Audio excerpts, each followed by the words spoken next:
অনেক কাকুতি মিনতি করতাম যে হেলমেটটা দিয়েন না, বলতাম, অনুরোধ করতাম, জ্যাকেট পরে জাতির সামনে আমাদেরকে এভাবে অপমান করার চেষ্টা করেন না। আরে এমনও দৃশ্য দেখেছি, আমরা কোর্টের গারদে 15 জন 20 জন বন্দী আছে, সকলের জন্য খাবার আসতেছে, ওই সমস্ত বন্দীরা আমাকে একটু আপ্যায়ন করতে চায়, পুলিশরা বলতে যে সবাইরে খাবার, কিন্তু হুজুরদের খাবার দিতে পারবেন না। কেন? সিসিটিভিতে দেখতেছে, যদি ওনাকে কেউ খাবার দিচ্ছেন দেখা যায় আমাদের একটারও চাকরি থাকবে না। আমাদেরকে কোর্টে যখন তুলতো, আমাকে কোর্টে তুলবার সময় আমাদের চরম আপত্তির মুখেও একটা হেলমেট পরাতো, বুলেট প্রুফ জ্যাকেট পরাতো, আর এইভাবে জ্যাকেট পরায়, হেলমেট পরায়, হাতের মধ্যে হ্যান্ডকাপ লাগায় মিডিয়ার সামনে আমাদেরকে তুলে ধরতো। অনেক কাকুতি মিনতি করতাম যে হেলমেটটা দিয়েন না, বলতাম, অনুরোধ করতাম, জ্যাকেট পরে জাতির সামনে আমাদেরকে এভাবে অপমান করার চেষ্টা করেন না। পুলিশরা অনেক সময় চোখের পানি ছেড়ে দিয়ে বলতো যে হুজুর কিছুই করার নাই, উপরের অর্ডার, উপরের অর্ডার। আরে এমনও দৃশ্য দেখেছি, আমরা কোর্টের গারদে 15 জন 20 জন বন্দী আছে, সকলের জন্য খাবার আসতেছে, ওই সমস্ত বন্দীরা আমাকে একটু আপ্যায়ন করতে চায়, পুলিশরা বলতো যে সবাইরে খাবার, কিন্তু হুজুরদের খাবার দিতে পারবেন না। কেন? সিসিটিভিতে দেখতেছে, যদি ওনাকে কেউ খাবার দিচ্ছেন দেখা যায় আমাদের একটারও চাকরি থাকবে না। এইভাবে দিনের পর দিন, এইভাবে 3টা বছর এক একটা করে দিন কেটেছে, এক একটা দিন মনে হয়েছিল হাসরের মাঠের দিনের মতো। আমরা এগুলো সহ্য করেছি, আলহামদুলিল্লাহ, আলহামদুলিল্লাহ সহ্য করেছি। এর বিনিময়ে এই দিয়েছেন আল্লাহ পাক, 2024 সালের 5ই আগস্ট দুপুর বেলায় আমাদেরকে কোথাও মাহফিল করতে হয় নাই, কোথাও মঞ্চ করতে হয় নাই, কোথাও সমাবেশ করে মূর্তির বিরুদ্ধে আমাদেরকে কোনো কথা বলতে হয় নাই। আমাদের সেই 4 বছর আগের কথাগুলো আল্লাহ পাক টেকনাফ থেকে তেতুলিয়া প্রত্যেকটা ইমানদারের হৃদয়ের মধ্যে ঝংকার তুলে দিয়েছেন।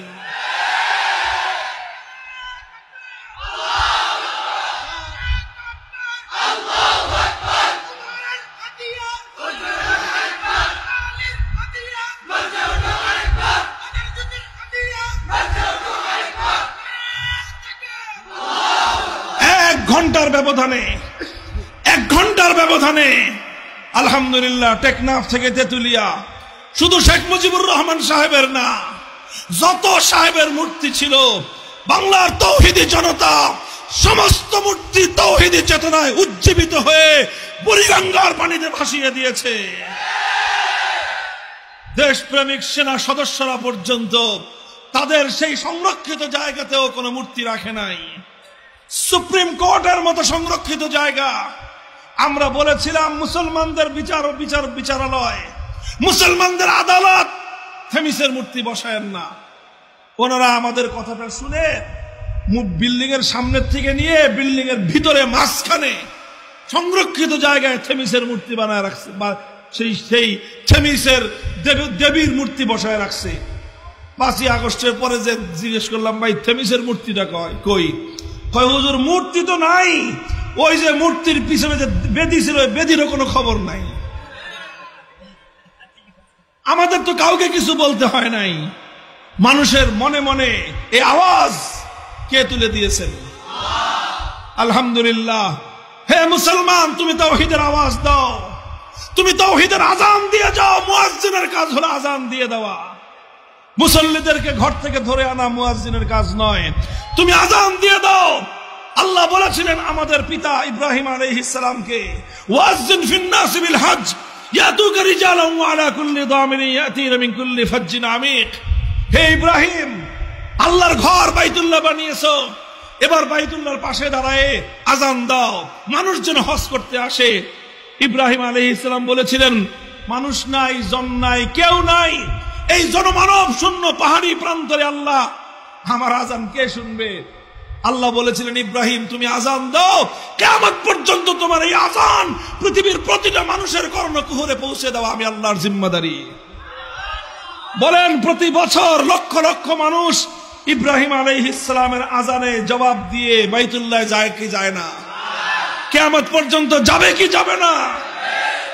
ভিসা পায় না মানুষ, লাইন ধরে মানুষ যেতে পারে না, লক্ষ লক্ষ কোটি কোটি মানুষ ইব্রাহিম আলাইহিস সালামের ডাকে সাড়া দেওয়ার জন্য পাগলের মতো প্রস্তুত হয়ে আছে। ইব্রাহিম আলাইহিস সালাম চিন্তা করেছিলেন, আমি আজান দিলে শুনবে কে? ইব্রাহিম আলাইহিস সালামের পর হাজার হাজার বছর পরেও সেই আজান শোনার মানুষ দুনিয়াতে আছে না নাই? হে তাওহীদের অনুসারীরা, হে ইব্রাহিমী আদর্শের পতাকাবাহীরা, আল্লাহর পয়গম্বর ইব্রাহিমের উত্তরসূরিরা, আল্লাহর নবী মুহাম্মদ আরবি সাল্লাল্লাহু আলাইহি ওয়াসাল্লামের সচ্চা উম্মতেরা, তোমরা উঠো, দাঁড়াও, তাওহীদের আজান দাও, তাওহীদের আজান দাও। এই আজানের ধ্বনি আল্লাহ পাক প্রতিটি মুমিনের অন্তরে অন্তরে প্রতিধ্বনিত করবেন।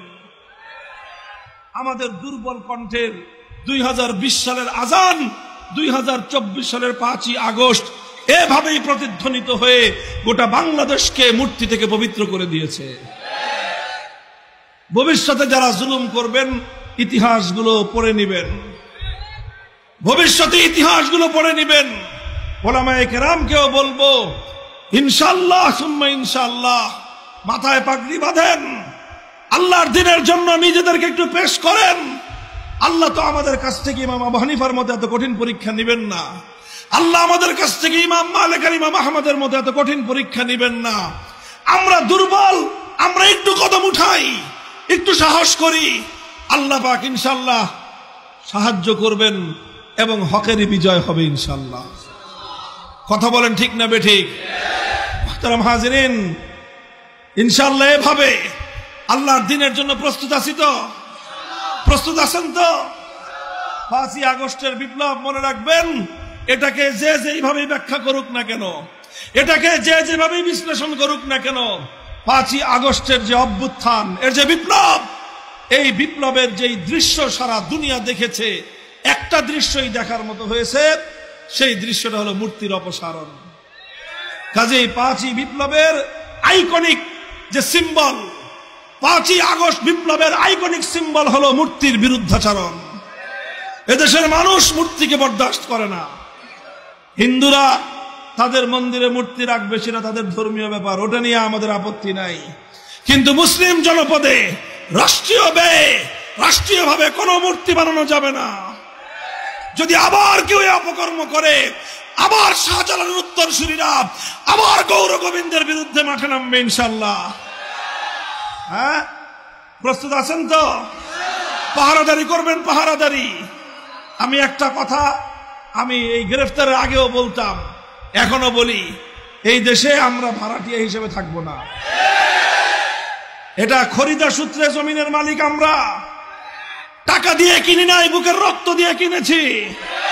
200 বছর পর্যন্ত ইংরেজদের বিরুদ্ধে লড়াই করেছে আমাদের পূর্বপুরুষরা, স্বাধীনতার সংগ্রাম করেছে আমাদের পূর্বপুরুষরা। হাজী শরীয়তুল্লাহ তিতুমিররা এমনিতেই লড়াই করে নাই, আল্লাহর দ্বীন কায়েম করার জন্য লড়াই করেছে। আর সেই স্বাধীন ভূখণ্ডে উড়ে এসে তোমরা জুড়ে বসবা, আমাদের কাছ থেকে ভাড়া চাইবা, একেবারে হাত ভেঙ্গে ধরায় দিব হাতের মধ্যে। হিম্মত নিয়ে থাকবেন এদেশে। জোরে কথা কই, কয় হুজুর খালি জোরে কথা কয়। বেটা, আমি জোরে কথা বলুন না তো? তোরা যারা গায়রুল্লাহর কথা বলিস, তোরা যারা মাখলুকের কথা বলিস, তোদের কথা বিড়ালের মতো হবে, আমাদের কথা সিংহের মতো হবে। কারণ আমরা তো ওই রবের কথা বলি, আসমান আর জমিনের মধ্যে যেই রবের চেয়ে বড় আর কেউ নাই। আল্লাহ বলেছিলেন, ইয়া আইয়ুহাল মুদ্দাসসির কুম ফানজির ওয়া রাব্বাকা ফাকাব্বির ওয়া সিয়াবাকা ফাতাহহির ওয়ার রুজজা ফাহজুর। আমার নবী কম্বল গায়ে দিয়ে ঘুমায় আছে, আল্লাহ ডাক দেখেন, হুজুর উঠেন উঠেন, আরে কম্বল ফালান, আপনার রবের বড়ত্বের কথা ঘোষণা দেন, চাদর ফালায় দেন, এই জমিনে যত মূর্তি আছে সমস্ত মূর্তির হাত থেকে আমার জমিনকে মুক্ত করেন। কাজেই যারা আল্লাহু আকবার বলবে, যারা বলবে আল্লাহ সবচেয়ে বড়, তার আওয়াজ হবে সবচেয়ে বড়।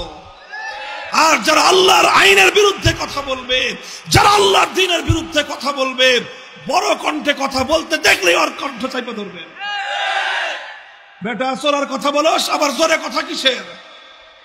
একমাত্র ইসলামের কথা জোরে হবে, আর ইসলাম বিরোধী সমস্ত কথা বিড়ালের মতো মিমু করে বলবা। হ্যাঁ, সূত্র ঠিক আছে কিনা? সূত্র এটা মনে রাখবেন। হযরত ওমর ফারুক রাদিয়াল্লাহু আনহুর সূত্র এটাই ছিল, আলাসনা আলাল হাক্কি ওয়া হুম আলাল বাতিল আলাইসা কাতলানা ফিল জান্নাতি ওয়া কাতলাহুম ফিন নার। হক আর বাতিলের যখন লড়াই হয় তখন হকের ঝান্ডাবাহীরা মারা গেলে জান্নাতে যাবে, আর বাতিল পন্থীরা মরলে যাবে জাহান্নামে। তাহলে তারা যারা জাহান্নামে যাবে, ওরা যদি মাথা নত না করে, আমরা যারা মরলেই জান্নাত কনফার্ম, আমরা কেন মাথা নত করব?